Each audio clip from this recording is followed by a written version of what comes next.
Packed house, welcome. I'm Trace Mayer. I'm an early Bitcoin investor. I'm actually an investor in two of the companies up here. Alan Reiner is CEO of Armory. I'm seed investor there. And Jesse Powell, CEO of Kraken. It's the largest Euro Bitcoin exchange. Then we have Nick Carey. He is CEO of Blockchain.info, which raised the largest round for any Bitcoin company, $30.5 million. And Alan's company provides security services, which is what's in the news, right? Like $500 million disappeared from Mt. Gox, one of the largest Bitcoin exchanges. That's a big, big problem. So Alan, is CEO of Armory Technologies, provider of the most secure Bitcoin wallet out there. Like, what brought you into Bitcoin? And what are you doing to help this security issue with Bitcoin? And so Alan's got a little bit of a presentation for us in the very beginning that helps us understand where the security issues are. So you'd like to take it from there? Sure. So I've just got a couple slides here. We got a request to get a little background on Bitcoin before going into details of how Bitcoin security and payments and stuff works. So quick introduction. Bitcoin, when it comes to actually processing payments, holding money, moving money, it all comes down to the cryptography, and that's what makes Bitcoin great, is that there's this cryptography behind it that's strong and powerful, and it's not, no one knows how to break it, and that cryptography is defined by public and private keys. And in the world of cryptography, in the world of Bitcoin, a public key is very much like your bank account number. And Bitcoin is a giant public bank that everyone can see, everyone can audit it, they can see balances, and your public key is what's needed both to see the balance of your wallet, as well as send money to it. And you're going to give someone your public key when you want them to pay you. But in order for that money to move, you need a private key, and that's a mathematically linked object that is that's stored on your computer. And applications like Armory, our goal is to store that piece of data as securely as possible, because someone who gets that gets access to your money. So you can think of a public key very much like a bank account number, and a private key as like a special pen that you use to sign transactions. So I've got a little illustration here of what a transaction looks like. And you have a network full of Bitcoins, and everyone can see where all the Bitcoins are, and what public keys, what bank account numbers they're associated with. And here we have Alice and Bob, and we say Alice has money because she has private keys in her wallet, signing pens, for coins in the network that are associated with the related public keys. When she's going to execute a transaction, when Bob says, please pay me, she's going to collect the public key, or a representation of it, from Bob, and she's going to create a transaction, which you can think very much like a check. When you write a check from my bank account to your bank account, I'm putting your details on it. In this case, I'm putting Bob's public key on this check, and then you're signing it. And unlike a regular handwritten signature, this is a mathematical proof that shows not only that it's not just a bare signature, it's wrapping up the whole check and all the details of it. And if someone were to manipulate any data in that check that I just signed, it becomes invalid. And that's the power of the cryptography behind this. So private keys let you move money. It lets you unlock coins in the Bitcoin network and relock them under other people's public keys. At all times, we can represent the network as, say, 21 million Bitcoins, which is the maximum. And the act of sending coins simply removes some from circulation and creates others, the exact same number, under someone else's ownership. And public keys let you receive money and see balances. When you hear the phrases hot and cold wallets, what we're referring to is the idea that you can separate the public keys and the private keys. In the early days of Bitcoin, you couldn't do that. If you were on the network, both pieces were on the network. On your computer. But cold storage is a mechanism where you can keep the public keys, which are less sensitive, on your regular computer, and give that to people to send you money, and you can verify payments with that. And the private keys, which are really the sensitive data that someone could use to steal your money, is kept offline in a computer that's never touched the internet. Or as technology moves forward, not necessarily a computer, but devices, smaller devices. HSMs are kind of the banking industry standard that we've used for the past 20 years to secure digital data like this, and that's probably coming to Bitcoin. Multi-signature transactions. another buzzword that you hear in the community, and that is basically the idea that the network has the capability to do more complex things. You're not just associating one public key with coins and saying, I need a signature. You're actually giving the network a list of keys and you say, here's 3 keys, I want signatures from at least 2 of them. And that check will actually not be valid unless there's 2 of 3 signatures on it. And this is a very critical puzzle piece as Bitcoin moves forward in the world, and as institutional investors and institutional, basically world-class organizations get involved, because in the early days of Bitcoin, it was users who were managing money, and now it's organizations designating employees to manage their money. And when that's the case, you open up a whole new world of security issues and people running off with money and colluding. And multi-signature gives you a capability to split signing authority. You can give keys to people who are in different states, different countries, or just board members, different board members of your company. And you know that you need a quorum of them in order for that money to move. And this is why you hear so much about multi-sig in the media, because there have been so many security incidents in Bitcoin's history, and much of it could have been avoided if you had proper segregation of duties, which could be deployed using this multi-signature feature of the Bitcoin network. Thanks, Alan. I hope that helped everybody get a little bit of an understanding about the fundamental technology that we have here. Now, with Bitcoin, we have a 7-sided network effect taking place. The first is speculators, the next is going to be merchants, then consumers, then we have the security of the Bitcoin network, or the miners, then we have the developers who are building the applications on top of Bitcoin, then we have financialization, that's where Wall Street will be coming into this, and then we have liquidity. That's kind of what people involved in Bitcoin really want. They want this to become, you could say, a world reserve currency status. So the questions I have for our panel are going to proceed along and help us understand how all of these network effects are taking place at the same time with Bitcoin. So with the blockchain technology, it can be applied in thousands of different ways. It's the first practical implementation of triple entry bookkeeping. But the first primary application is as currency. And so Jesse, you're the CEO of Kraken. It's the largest Euro to Bitcoin exchange in terms of volume. Can you tell us a little bit about this exchange market and what you think are the 2 largest opportunities and challenges within it? Sure. I think for us, being able to move money internationally on top of Bitcoin, or using Bitcoin as an intermediary currency, it's going to create a lot of efficiency. It's going to reduce the cost. It's going to increase the speed with which we can settle transactions. So we've just launched in Japan, and now we've got banks on both sides, both in Europe and in Japan, and I think that we can probably start solving some corporate treasury problems there in international forex.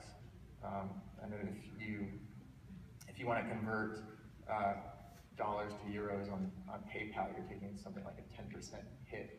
So if you wanted to do that through Kraken, you could do it much cheaper now. So I think Bitcoin's going to facilitate a lot of that. International remittances. Apart from that, I think we're going to start to see new assets being created on the blockchain, new things being securitized or digitized, like deeds, trusts, and wills. We'll see a lot of things that traditionally have not been liquid assets become liquid and tradable on blockchain or on exchanges like Kraken. So. And just to delve into that part a little bit, it's because when you actually have this transaction that gets recorded in the blockchain, that can't be altered ever, right? So, I mean, we could have notary services, we could have deeds to real estate, all types of things could be recorded into that blockchain because we have an unalterable record. And then those assets can trade on exchanges or in a lot of different other ways. So moving a little bit past the speculator area and more to the consumers and the merchants, Nick, we've got how many wallets are on blockchain.info now? About 2.5 million. 2.5 million, one of the largest consumer wallets out there. You raised the $30.5 million, the largest single round for a Bitcoin company. Congratulations. Smart merchants, they'll take customers' money however customers want to give it to them, right? Venture capitalists, they're just licking their chops over this disruption in the fintech space. And to date, over 400 million has been committed to Bitcoin startups. So, you know, you've secured the largest single round from these VCs. What do these VCs see? Like, what are the trends regarding this merchant and this consumer adoption that these VCs are willing to start allocating this amount of capital to it? Right. So this is Money 2020, and we're all here to bring into focus the future of finance. And I think if we look back just at the trend line in terms of what's happening in Bitcoin, things get pretty interesting. 3 years ago, there was one Bitcoin company here. Last year, there were 6. This year, there are over 20.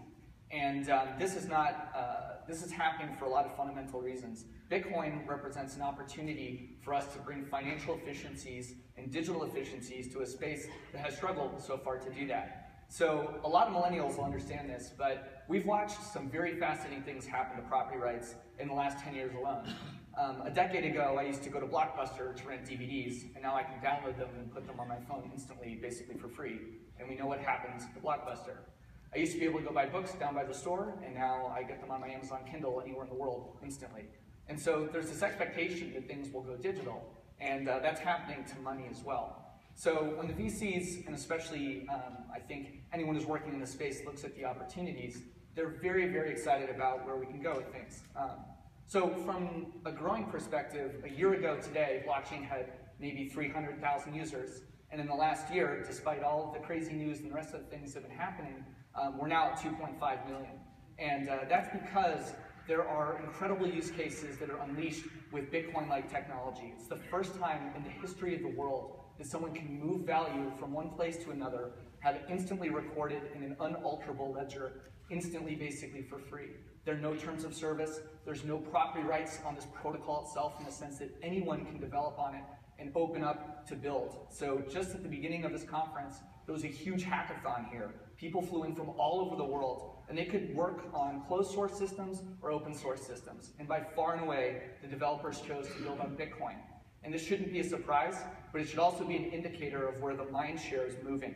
When the developers are shifting where they're spending their time and investing their mental capacity, keep an eye out, because that's where the puck is going. So one thing to consider anyway.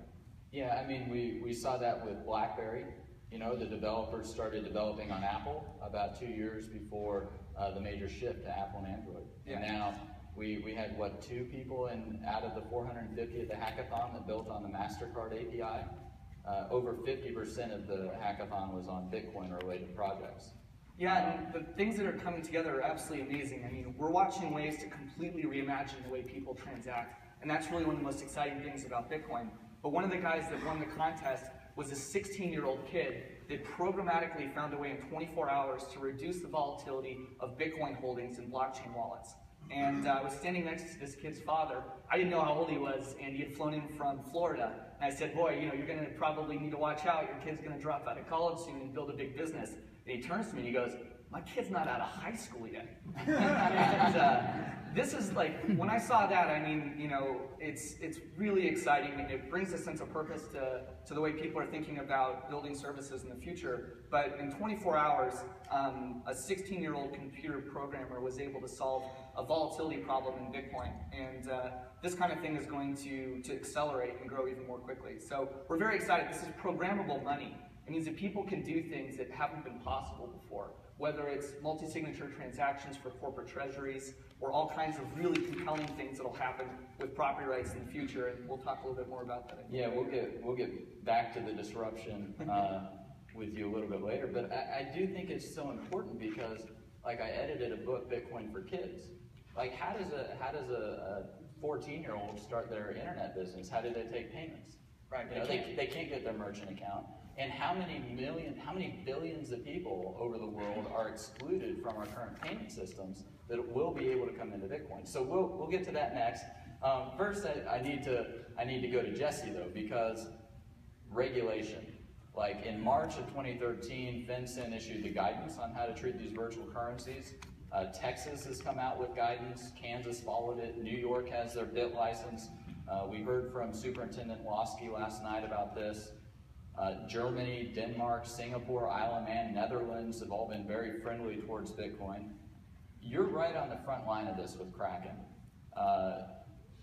Like, how do you see this regulatory environment changing over the last few years, and where do you see it going? Things have definitely gotten looser around the rest of the world. Europe's opening up, Japan is wide open now. I think more countries are getting comfortable with the idea of Bitcoin, and I think more regulators in the United States at the state level are getting more comfortable with it.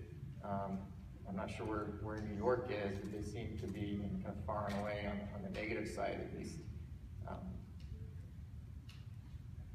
from what they produced with the bit license proposal, which was completely over the top. And I heard Losky say last night he thought it was ridiculous that somebody would stay out of New York just because they were required to get licensed. But it's not like just because you're required to get licensed, like that's an easy thing to do. Like, you stay out of this house just because, like, you're gonna lose 2 legs if you walk in. You know, like the industry can't support the level of compliance that's required right now. We're a $5 billion market cap.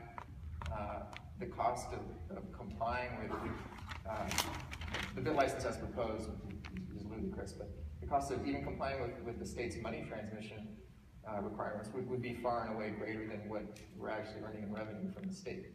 So until Bitcoin grows by 10x, it's just not worth it to comply with these laws. And for us, our approach has just been to stay out of the United States because we just can't justify that compliance cost. That's unfortunate for the United States because I think that it's why the United States is so far behind in payments and financial services innovation, and the rest of the world has kind of passed us by there. Yeah, and the largest exchange is Bitstamp, right, out of the UK. And then we got the Chinese exchanges. We don't actually have a Bitcoin exchange in the US, do we? Like, right. The US isn't a player when it comes to the exchange of Bitcoin. Right, there's nobody, to my knowledge, servicing the country legally. So, right, like, we're based in San Francisco, and you know, my neighbor can't even use Kraken because that would require us to go get a California state money transmission license, and you know, to deal with all the compliance that comes along with that, and the audits and all that, and it would be thousands and thousands of dollars a year, if not hundreds of thousands of dollars a year, in bonds and dealing with the audits and all the additional overhead, just to service people in our home state. So I hope that the state regulators will come to reason, or I hope that we'll see some sort of federal preemption that will cover all the states. I mean, in Europe, they've managed to figure it out. Somehow, 20 plus countries have managed to, like, work together, and you need one license to cover all of the EU. In the United States, you've got one country and you need 50 licenses. So it's tough. I mean, these laws were built decades ago before the internet, and I think it's just going to be a matter of time before the states loosen up, or the Bitcoin market cap just blows up and it gets to be so valuable that it's actually worth the compliance. Yeah, and it's, would you say it's stifling the innovation in the US? I mean, do we really want the next Facebooks and Googles and Yahoos being built in Hong Kong or Singapore or the Netherlands and not in Silicon Valley? Right, that's the question, and I guess the United States is going to have to answer that. But that's sort of where we're right now. These companies that are abroad are flourishing. We are very much struggling with the United States. It's very costly to pursue the licenses, and not that I'm wishing any enforcement on anybody in the space, but you know, there hasn't been a clear benefit to going and getting all these licenses. You could still do it, but then you're still up against these guys that have been operating for a few years that don't have the licenses, that do have, in the exchange business, volume and liquidity matters most. So even if we went out to get all these licenses, is that going to matter? Because we still don't know if everyone's just going to prefer to go to the most liquid US dollar exchange. And for the U.S. consumers who do want to acquire the Bitcoins, there's now a two-way ATM. You can feed both dollars in and receive dollars out, and they cost $4,000. Right? And I mean, they can sprout up like mushrooms and not be compliant, and big deal. So, I mean, this regulation is definitely kind of an issue for the Bitcoin industry, and hopefully the regulators in the U.S. will adopt some type of a realistic policy towards it. But, you know, turning back to the disruption in the frontier markets, the financial infrastructure is abysmal in most of the world, right? And in many developing countries, we found that people actually prefer cell phones instead of electricity and running water in their houses. So you traveled all over the world and you provide services to many of these people that are shut out of the traditional services. How can the traditional financial service institutions harness Bitcoin to serve these greatly underserved markets throughout the world?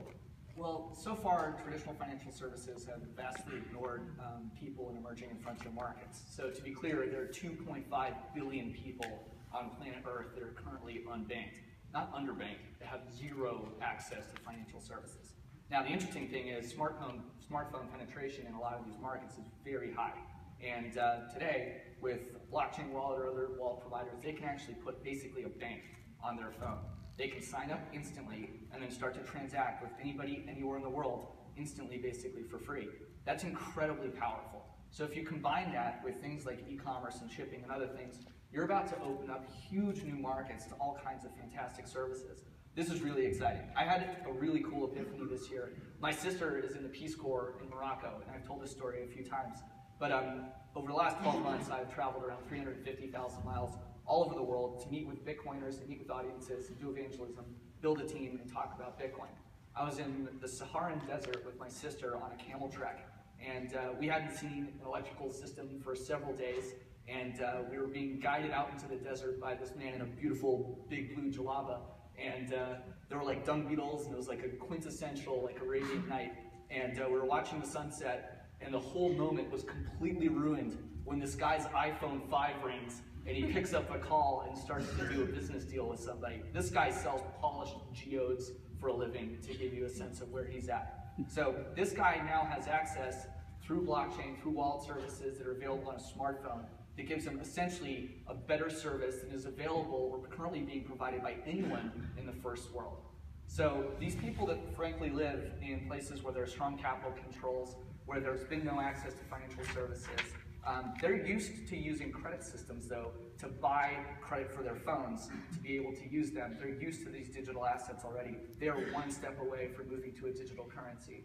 And they're very familiar with cash, and almost 95% of all these countries deal with cash-only payments. So they're going to be very comfortable with the digital form of that. And we're already seeing this be successful in some test cases. Kenya has a system where people basically, I think it's like almost half the GDP of the entire country is traded over this thing called M-Pesa, which is a credit system run through the telecom there. But that's a closed-loop system. Bitcoin's open, and anyone can switch to it. So very exciting. I think for us, a year ago, we were seeing sort of the more speculative side of the market being in play. This year, I mean, we track a lot of data on downloads for our services, and I can tell you that countries like Argentina and Brazil and Russia, they are coming up on our radar in terms of total adoption, and it shouldn't be a big surprise. Thanks, Nick. Bitcoin is an open source software, which means everybody has access to all the source code all the time, right, Alan? There's tons of attack vectors. You could actually have your phone stolen or your computer. So you have these physical attack vectors. You could have purely mental attack vectors, like having the entropy compromised with the random number generator. Additionally, there's no way to prove whether someone was hacked or whether they actually embezzled the Bitcoins, which is problematic. Nevertheless, the protocol is extensible, and we can have these segregation of duties with the multi-signature. But it's an incredibly complex area of work. I mean, you're a literal rocket scientist. You were before you jumped over to do Bitcoin, you were doing missile defense recognition for one of the defense contractors. I mean, you screw up, people die, right? Like, it's a problem. So, can you tell us some of the challenges that can you tell us some of the challenges that you've encountered assembling a team to focus on this Bitcoin-specific programming? and just the challenge in general that companies like those here are going to have accumulating the human capital if they're going to move into this space. Right, so I'll jump back a little bit towards the first question, which was kind of about what Armory is doing, because it ties into why Armory has been successful at what it's been doing where others haven't. And that is, one of the things that as Bitcoin has grown is that, as I mentioned in the short presentation, you've transitioned from users protecting their own money to large institutions that are now protecting, that are using employees to manage their money. There's very high incentive, especially for a currency or store value where loss looks identical to someone having stolen it. There's a great deal of risk involved in this, and Armory, what we base our business on is being able to provide tools to companies, enterprises, investment funds, banks who are familiar with security in the physical world, but haven't kind of adapted yet to this new world. And that's part of why Bitcoin has so many young folks. Like when Nick was talking about the 16-year-old kid who won this hackathon, there's a lot of young kids because they are the most tech savvy, and they have grown up with computers and developing, and a lot of our guys on our team are young. And it's been very challenging to find people for exactly the reason you said. I mean, this is, a lot of companies will try to hire people at, they'll try to find the best, lowest salaries, that they can get the work done. But in the space that Armory operates in, you can't make those compromises. You really need very, very talented people who are have very high attention to detail and are very cognizant of all the factors that are involved. And personally, I believe this is actually potentially an impediment to Bitcoin as a platform, because it does require more focused resources than a lot of other businesses that you could be running, especially with the legacy systems. There's a lot of kind of built-in consumer protections outside of Bitcoin that can be leveraged when your developer screws up and someone loses $100. You can reverse it, and that doesn't work very well in Bitcoin. So it's been very challenging, and we have actually spent a significant amount of our own resource trying to find people who have the real attention to detail and have the real background. And actually, it turns out it's a lot of the younger folks who've been intrigued by cryptography and programming since they were 12, kind of thing. And I think, 3 of the 7 at Armory actually have master's degrees in cryptography. Yeah, that's right. Which is probably everybody who graduated that didn't go to the NSA, right? I mean, it's just a very small niche. There just aren't that many people who major in cryptography. Right. One of the things I'd comment on, Nick? One of the things I would comment on here is that it's true that the talent pool in Bitcoin, especially technically, is very shallow. But all of us in the industry really need some help from people that have decades of experience in fintech and also in consumer services. We have an obligation to build better software. And the value proposition of Bitcoin, I think, has been well tested. But what we have to do is make it easier to use. And that's a real mission for everyone that's in Bitcoin right now, because all the stuff that's happening under the covers is going to be designed to help consumers and protect them.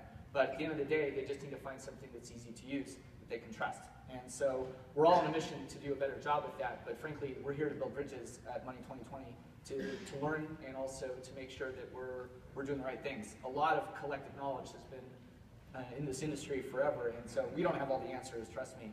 But we do know we've caught lightning in a bottle, and there's a huge opportunity to make big differences in a lot of people's lives by providing them financial services when they didn't have them before, or even just better services for people today. So I guess I'll just leave it at that. Yeah, I mean, I'd completely echo that sentiment. I mean, we've got a new technology here, but it's not a panacea to solve every single problem that's out there. And there's lots that we can learn from the current systems and the current ways that things are done to take this and take it to the next level. So we've got about 15 minutes left. We'd like to open it up for some question and answers from people. Here we go. We got 3 of our top CEOs. Don't be shy. We got microphones in each of the aisles. I'd like your opinion on what the biggest challenge with dealing with sovereign governments around the world. How is Bitcoin going to do that? How are they going to start using Bitcoin to pay taxes, or are they? Yeah, so the question is, how how does Bitcoin, the network, or at least the industry, interact with the sovereign governments around the world? Anybody want to take that? And I can answer this, I guess, briefly. So I'm not a tax attorney, but so I live in the United Kingdom. I earn my salary 100% in Bitcoin. So I have to report all my income, though, and I denominate it in US dollars. So at the end of the day, when I have to pay my taxes, I report all that income, and I cut a check to the US government after exchanging my Bitcoins at a currency exchange like Kraken. So just like earning all your income in cash could provide you an opportunity to not report, Bitcoin has a gigantic open ledger, and if your identity is ever tied to addresses that are proven to be yours, it's going to be very hard to hide. So I don't think it's necessarily a fantastic system for tax evasion. In fact, it may prove to be quite the opposite. Yeah, and I've actually been involved with helping get a plugin built for NetSuite, which is accounting software, and it's operational now and will actually take all the way from point of sale completely through the financial statements, and then you can program in whatever tax rules apply. So I think it can be folded very, very easily into the current system. Next question? I'd like to understand a little bit more about how you perceive the instability in the Bitcoin system. Given it's not a fiat currency, the underpinning value is, it's just as arbitrary as any other currency, but in this particular case it's digital and it's mathematically based. How do you see the stability of that? Because if you pay tax, let's say at the end of the year, but you earned money at the beginning of the year, if the currency drops to an infinitesimally small percentage of what it was when you earned it, you've got a bit of someone's going to be losing out based on that instability. What's your view on when Bitcoin will be stable? Yeah, so the question is, the Bitcoin price has a lot of volatility involved in whether I think it's going to get stable or not. I've been around it since the nickel. I've been involved and watched every up and down with it. I agree a lot with Gil Luria from Wedbush Securities. He did a report on this, and when you look at the discounted future value of Bitcoin, if it were to go to, say, $1 million per Bitcoin from the current $350, then you have to look at the percentage probability that that's going to occur. And and the change in the human psychology, or the estimation that that's going to happen, is what he attributes to the large fluctuations in the prices. So I personally don't think that the price is going to settle down anytime soon, because we have at least 20 years worth of work ahead of us before Bitcoin is going to realize that type of potential, if it realizes it at all, because it could go to nothing. Any thoughts on that, Alan? I mean, I think part of it has to do with the fact that, although if it was a $5 billion company, that's actually a sizable company, but Bitcoin as a $5 billion system is a global system, and you have people all over the world and investors all over the world who even have net assets larger than that, that can pump money into the system and pull money out. And in the future, I believe that the system will be bigger. It will have a higher market cap. You won't have so much impulsive reaction of the price based on one investor pumping money into it, or large investment funds that are this. That Bitcoin will need to get bigger, and when it does, it's going to dampen all those oscillations. I'll comment quickly on the price. I think just about everyone that's in the industry spends a lot less time worrying about that than they used to. We're really interested, though, in transaction volume. And actually, in the last few weeks, we have seen record transaction volumes, despite the price being slightly deflated over the course of the year. And that's very interesting, because that's a pure sign of adoption. That means people are using it to transact. Now, Bitcoin sometimes gets conflated because there's a confusion in the fact that Bitcoin is a network, a payment system, just like Visa or Amex, except it's open and distributed. And Bitcoins are a currency that ride on top of that network, like a credit system, that you can invest in if you believe in it. And one of the interesting things that creates some speculation around the price is, imagine if we were having this conversation maybe in 1970 or 1980, and someone said, there's this great new idea that's going to let us send messages around the world using the internet, and we're going to be able to do that instantly, basically for free. We're going to call it email. And you could buy into some email credits and own part of that network. Well, imagine if you could do that for the future of finance. And that's some of the things that drive some crazy questions about how valuable is Bitcoin. I won't go too much into what that could be, because I think it drives a lot of crazy conversations. But looking at the trend lines, in the last year, merchant adoption has been fantastic. You've seen companies like Dell Expedia, Overstock, OkCupid, WordPress, Wikipedia. These are some of the largest online brands on the planet that are accepting Bitcoin. They don't do this if there's reputational risk. They do this because there's opportunity. So continue to expect lots of new online merchants to accept Bitcoin, and continue to expect a lot more VC money moving into this space because there are huge bets being placed. And then separately, you also need to look at where the mind share is, not just on the developer side, but where people are bringing decades of experience, whether it is from consumer technology or insurance or property rights systems or real estate or whatever, and they're dedicating their lives to solving interesting problems using Bitcoin technology. And next year, if you have a chance to come back here, visit the hackathon, because the level of inspiration that's coming out of these like quick projects is really, really compelling. So keep an eye out for that stuff. Yeah, and Patrick Burns, CEO of Overstock, he had come out and said that the Bitcoin adoption will probably add 4 cents to EPS this year out of about 80 cents. So there's this large incentive for the merchants to actually adopt Bitcoin because there's no fraud, no chargebacks with it, and much lower fees. And then it can open up these markets like Africa where they could ship. I mean, how do you take payment from somebody in Africa if you're Amazon? So I think that they don't have credit cards. Yeah, they don't have credit cards, but they could, and is Amazon just going to cede that entire market to Overstock? Because Overstock now takes payment internationally via Bitcoin from 200 plus countries. So I think that that's important. Also, we haven't really begun to see the financialization of Bitcoin take place yet. I was on a panel a couple weeks ago at the British Consulate in New York with Elizabeth Ritter, who had spent 25 years at the CFTC. She said that the CFTC is looking for a Bitcoin futures exchange to come out, or Bitcoin futures products. So large merchants, they need an ability to hedge that volatility, and I think that'll help even out some of the price too. Let's go with the next question. Yeah, I just had a question about privacy. So if I understand the way that Bitcoin works, if I would like to receive a payment from you or somebody else, I could give you my public key, which means that you can see my account balance. What if I don't want you to see my account balance? This is a really good point. A lot of people assume that Bitcoin is somehow like an anonymous payment system. It is in fact quite the opposite in the case that you just provided. If I send a transaction to Trace can actually look up the balance of my wallet, which is completely different than existing financial systems. Now, there are privacy tools that are coming online that help obfuscate transaction history, and those are going to come with a whole plethora of new questions about how does privacy and finance work in the age of digital currencies. I personally think they're incredibly important.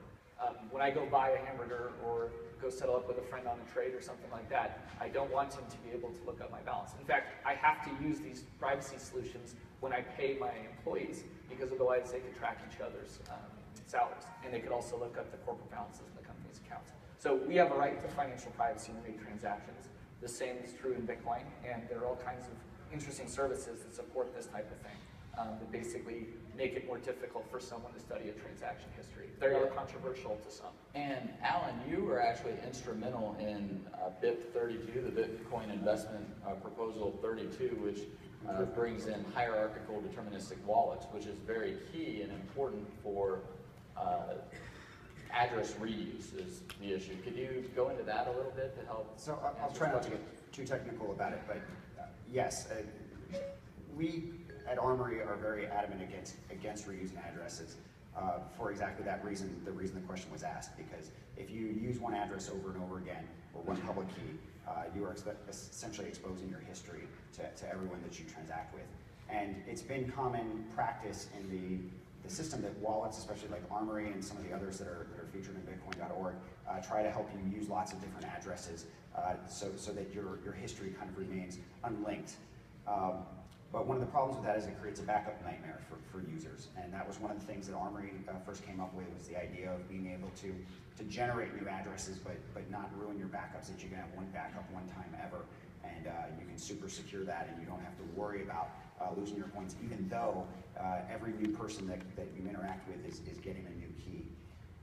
I think the privacy question is an interesting one, because it was, Satoshi, who created Bitcoin, the anonymous inventor, favored anonymity, but and we as an industry, we want customer privacy and financial privacy, but it turns out Bitcoin isn't all that good at it. And I think that's another challenge in the Bitcoin space, is how to balance these things.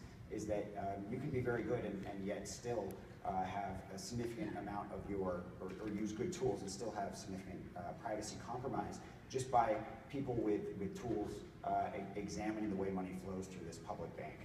And law enforcement testified in the Senate hearings last year, like the Secret Service and FinCEN, that law enforcement has the tools that they need to perform the forensic accounting on nefarious behavior in Bitcoin.